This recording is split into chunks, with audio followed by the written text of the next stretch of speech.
ગુજરાતના ઇતિહાસમાં સૌપ્રથમવાર 5 કરોડ 85 લાખની કિંમતનું પ્રતિબંધિત કોબરા સાપનું ઝેર એટલે કે વેનમ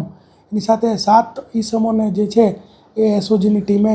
ઝડપી પાડ્યા છે અને એની જાણવાજોગ દાખલ કરી છે અને ફોરેસ્ટ વિભાગ આની અંદર જોડાયું છે અને આ વેનમ જે છે એ લેબના ટેસ્ટને અંતે સાબિત થશે તો ત્યારબાદ જે છે ફોરેસ્ટ વન અધિનિયમ સંરક્ષણ અધિનિયમ મુજબ ગુનો દાખલ કરી અને આગળની કાર્યવાહી કરવામાં આવશે.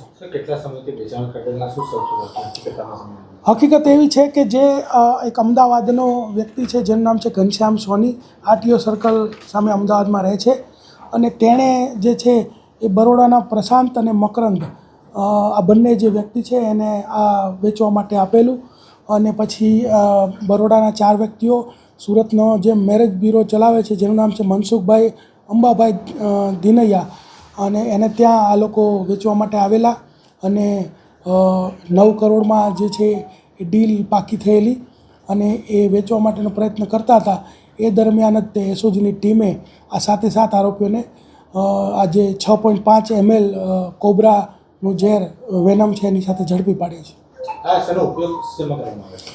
આ જે વેનમ છે એ પ્રતિબંધિત છે અને એની 1 mlની કિંમત 90 લાખ રૂપિયા ઇન્ટરનેશનલી ગણાય છે અને આનો જે ઉપયોગ છે એ અલગ અલગ દવાઓ જેમ કે બીપીની દવા, પછી લોહી ગંઠાવાની દવા, હાર્ટ એટેકથી બચવા માટે તેમજ સાપનું ઝેર જે હોય છે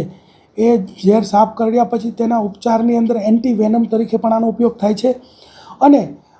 મોટી જે રેવ પાર્ટીઓમાં હોય છે કે અમુક લોકો જે છે સ્નેક બાઇટ અથવા સાપના ઝેરથી નશો કરતા હોય છે તો આવી રેવ પાર્ટીઓમાં પણ આનો ઉપયોગ થતો હોય છે. જે ઘનશ્યામ સોની છે જે વોન્ટેડ છે જેણે આ બરોડાના જે 4 વ્યક્તિ છે એને આપેલું ને એમાં એક એડવોકેટ પણ છે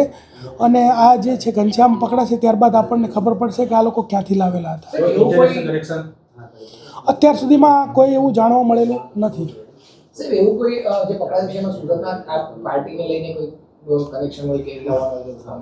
અત્યારે એવું હતું કે જે બરોડાના 4 લોકો છે અને જે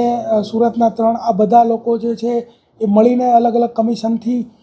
એમને એવું હતું કે ભાઈ 9 કરોડમાં ડીલ ફાઇનલ થઈ જશે તો એ રીતે વેચવા માટે ફરતા હતા અને એ વેચાણ થાય એ પહેલાં જે એસઓજીએ એને ઝડપી પાડ્યા છે.